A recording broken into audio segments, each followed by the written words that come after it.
ಇಂದು ನಾನು ಜುಲು ಆದಿವಾಸಿಗಳ ಜಾನಪದ ಕಥೆಯೊಂದಿಗೆ ಬಂದಿದ್ದೇನೆ. ಜುಲು ಆದಿವಾಸಿಗಳು ಯಾರೆಂದು ನಿಮಗೆ ಗೊತ್ತಾ? ಆದಿವಾಸಿಗಳಾದ ಇವರು ದಕ್ಷಿಣ ಆಫ್ರಿಕಾ ಮೂಲದ ಅತಿದೊಡ್ಡ ಜನಾಂಗೀಯ ಗುಂಪಿನವರು. ಇವರದು ಶ್ರೀಮಂತ ಇತಿಹಾಸ, ಭಾಷೆ ಹಾಗೂ ಸಂಸ್ಕೃತಿ. ಈ ಜನಾಂಗೀಯ ಗುಂಪಿನವರು ತಮ್ಮ ವಿಶೇಷ ಸಂಗೀತ, ನೃತ್ಯ, ಕರಕುಶಲತೆ ಹಾಗೂ ನಂಬಿಕೆಗಳಿಗೆ ಪ್ರಸಿದ್ಧ.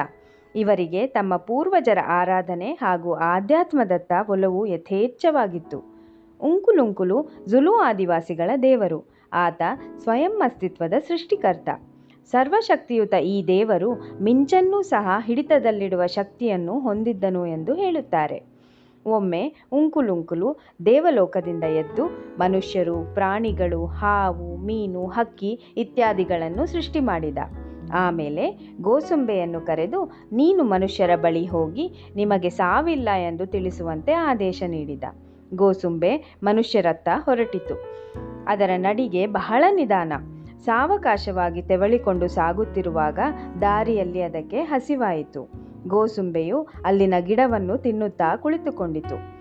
ಗೋಸುಂಬೆ ಹೋಗಿ ಬಹಳ ಸಮಯವಾದ್ದರಿಂದ ದೇವರು ಹಲ್ಲಿಯನ್ನು ಕರೆದು, ನೀನು ಮನುಷ್ಯರ ಬಳಿ ಹೋಗಿ ನಿಮಗೂ ಸಾವಿದೆ ಎಂದು ತಿಳಿಸುವಂತೆ ಆದೇಶ ನೀಡಿದ.